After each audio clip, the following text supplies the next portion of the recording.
এবং জায়গাটি যখন অন্ধকার হয় সেখানের মধ্যে ছিনতাই হয়। গতকালকে একটি ভিডিও ভাইরাল হয়েছে, আপনারা দেখেছেন, যে ধানমন্ডিতে যে একটি চাপাতি নিয়ে যিনি ছিনতাই করেছেন। 98% লাইট নষ্ট হওয়ার কোনো সুযোগ নেই, কারণ আমি নিজে ঘুরে দেখি। তাহলে লাইটগুলো বন্ধ কি কারণে? কারণ সন্ধ্যাবেলায় স্থানীয় হিরোইনচি আছে, কিছু চোর আছে, তারা এই তারগুলো কেটে নিয়ে চলে যান এবং কারণ এখানে তার কেটে নিয়ে এই তারগুলো বিক্রি করে স্থানীয়রা মাদক সেবন করে এবং জায়গাটি যখন অন্ধকার হয় সেখানের মধ্যে ছিনতাই হয়। গতকালকে একটি ভিডিও ভাইরাল হয়েছে, আপনারা দেখেছেন, যে ধানমন্ডিতে যে একটি চাপাতি নিয়ে যিনি ছিনতাই করেছেন। তো সুতরাং আইন শৃঙ্খলা পরিস্থিতি একটি বড়, আমরা প্রায় 40-50টি জিডি করেছি, আর মধ্যে অথবা রাস্তার মাঝখানে অনেক বড় ময়লার স্তূপ পড়ে থাকে। তাহলে প্রশ্ন হচ্ছে যে আমরা এটা পরিষ্কার করছি না কেন, কিংবা কেন পরিষ্কার করতে আমাদের দেরি হচ্ছে, সেটা আপনাদের সামনে ব্যাখ্যা করি। আগে নির্দিষ্ট জায়গায় অথবা কিছু কিছু জায়গায় হকাররা বসতেন অথবা বাজার ছিল। এখন ঢাকা শহরের বিভিন্ন জায়গায় একটা আনকন্ট্রোল অবস্থায় বাজার এবং হকার বসা হয়। আগে একটা লাইন ছিল, এখন 5-6টা লাইন আছে। আমরা 20টির উপরে এভিকশন ড্রাইভ করেছি। আমরা এভিকশন ড্রাইভ করার পর এক সপ্তাহটা ঠিক থাকে, যেহেতু আমাদের লোকবল অনেক কম, আমাদের ম্যাজিস্ট্রেট অনেক কম। তারপরেই এক ধরনের রাজনীতিক ছত্রছায়া এবং প্রভাবশালীদের ছত্রছায়া একটা বড় চাঁদাবাজ গোষ্ঠী কিন্তু ঢাকা শহরে তৈরি হয়েছে। তারা এই অবৈধ হকার এবং এই বাজারের চাঁদাটা নেন এবং তারা এটাকে আবার রিসেটেলমেন্ট করার জন্য তারা খুবই তৎপর হয়ে থাকে। তো সুতরাং রাস্তার মাঝখানে হঠাৎ করে যে পরিমাণ ইনফরমাল সেটেলমেন্ট আগে ছিল, ইনফরমাল অর্থনীতি ছিল, সেটা 5 গুণ করা হয়েছে শুধুমাত্র অবৈধ এই রাজনৈতিক ছত্রছায়ায় যে প্রভাবশালী নতুন তৈরি হচ্ছে, যাদেরকে কন্ট্রোল করা যাচ্ছে না, তাদের কারণে এই ময়লাগুলো, কারণ এই ময়লাগুলো তো রেগুলার প্রডিউস হয়। আপনি এখন যদি ঢাকায় এই মুহূর্তে আপনি রাস্তায় চলে করে দেখবেন, আমি ঘুরে এসেছি, সঠিক মাত্রার কার্বন কম্বিনেশন বৃদ্ধি করে পাইপের ডাক্টিলিটি ও হেভি লোড নেয়ার ক্ষমতা। Falcon MS pipe. সম্পূর্ণ রাস্তা 9টার মধ্যে কিন্তু আমরা পুরো ঢাকা শহরটি পরিষ্কার করি, দুই সিটি কর্পোরেশন মিলিয়ে আমরা করি। 12টাও বাজার সময় না থাকে না, শহরের রাস্তাগুলোর আমরা 12টা বাজিয়ে ফেলি। কারণ এই ওয়েস্ট আমরা জেনারেট করি, যিনি সবজি বিক্রি করছেন, নারকেল বিক্রি করছেন, তাল বিক্রি করছেন, অথবা হকারি করছেন, বাজার করছেন, এই বাজারের ওয়েস্টটা তো ওনারা পরিষ্কার করে নিয়ে যান না। একই ক্রাইসিস এখানেও হয়। তো যখন পরিষ্কার করে নিয়ে যান না, বসাটা তার বৈধতা নাই, কিন্তু আমরা উচ্ছেদ করতে গেলে বলছে যে এটা তো একটা মানবিক বিষয়, আমরা কিভাবে পেটে লাথি মারছি। সুতরাং তারা যতটুকু না ইনকাম করছেন তার চেয়ে বেশি ইনকাম কিন্তু তাদেরকে যারা প্রোটেকশন দিচ্ছেন তারা করছেন।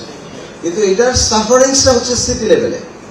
সিটিতে এত বেশি ওয়েস্ট জেনারেট এখন হচ্ছে, এটা আনকন্ট্রোল ভাবে ওয়েস্ট জেনারেট করছে কেউ না কেউ, এবং কারা করছেন বললামই তো। এই ওয়েস্টটা একটা জায়গায় তো নির্দিষ্ট জায়গায় রাখতে হবে, নিকটস্থ এসটিএস এ রাখতে হবে, অথবা যারা ওয়েস্ট কালেক্ট করছেন তাদের মাধ্যমে রাখতে হবে। এটা না করে রাস্তায় ফেলে যাচ্ছে, যে কারণে এই শহরকে আমরা প্রতিদিন সকালবেলা সারা রাত কাজ করে সকালবেলা যখন আমরা এটাকে একটা পর্যায়ে নিয়ে যাই, 12টাও বাজার বাকি থাকে না, অথবা দুপুরের মধ্যে এই শহরকে আবার একটা গার্বেজে পরিণত করা হচ্ছে।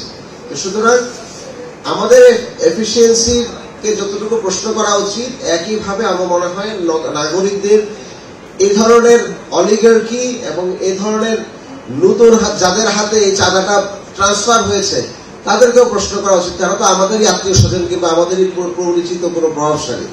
সুতরাং তারা তো এই শহরগুলোকে নষ্ট করে দিচ্ছেন, শুধুমাত্র যে তাদের পকেট ভরছেন তা না। সেজন্য আমরা সরকারকে আহ্বান জানিয়েছি, আমরা আইন শৃঙ্খলা বাহিনীকে বলেছি বারবার যে আপনারা একটা কঠোর অবস্থানে নেন। এটি একটি বড় ক্রাইসিস আমরা এই মুহূর্তে নগর প্রশাসন করতে গিয়ে আমরা লক্ষ্য করছি। দ্বিতীয় যে সমস্যাটা আমরা পাচ্ছি সেটি হচ্ছে, কিছুদিন পরপরই আপনাদের কাছ থেকে কমপ্লেইন আসে যে শহরের স্ট্রিট লাইট বন্ধ, তো লাইট নষ্ট হয়ে গেছে, এই ধরনের কমপ্লেইন আছে। আমাদের ঢাকা শহরের 98% লাইট নষ্ট হওয়ার কোনো সুযোগ নেই, কারণ আমি নিজে ঘুরে দেখি। তাহলে লাইটগুলো বন্ধ কি কারণে? কারণ সন্ধ্যাবেলায় স্থানীয় হিরোইনচি আছে, কিছু চোর আছে, তারা এই তারগুলো কেটে নিয়ে চলে যান এবং কারণ এখানে তার কেটে নিয়ে এই তারগুলো বিক্রি করে স্থানীয়রা মাদক সেবন করে এবং জায়গাটি যখন অন্ধকার হয় সেখানের মধ্যে ছিনতাই হয়। গতকালকে একটি ভিডিও ভাইরাল হয়েছে, আপনারা দেখেছেন, যে ধানমন্ডিতে যে একটি চাপাতি নিয়ে যিনি ছিনতাই করেছেন।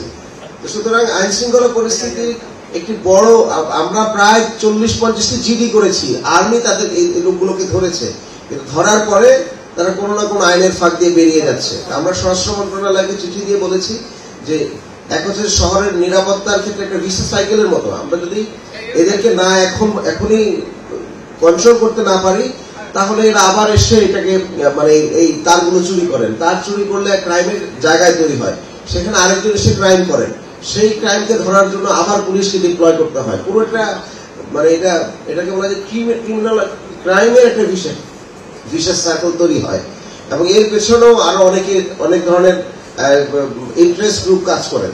সুতরাং মাঝখানে আমরা যারা এই নগরকে সহায়তা করছি আমাদের জন্য এগুলো অনেক চ্যালেঞ্জ হয়ে যায়, কারণ আইন শৃঙ্খলাটা সিটি কর্পোরেশনের হাতে না, খেয়াল করে দেখেন। কিংবা এই ধরনের স্থানীয় যারা রাজনৈতিক ছত্রছায়া আছেন তাদেরকে কন্ট্রোল করাও তো আমাদের পক্ষে সম্ভব হয় না অনেক সময়, কারণ আমাদের লোকবল কম, আমাদের নিজেদের পুলিশ বাহিনী নাই।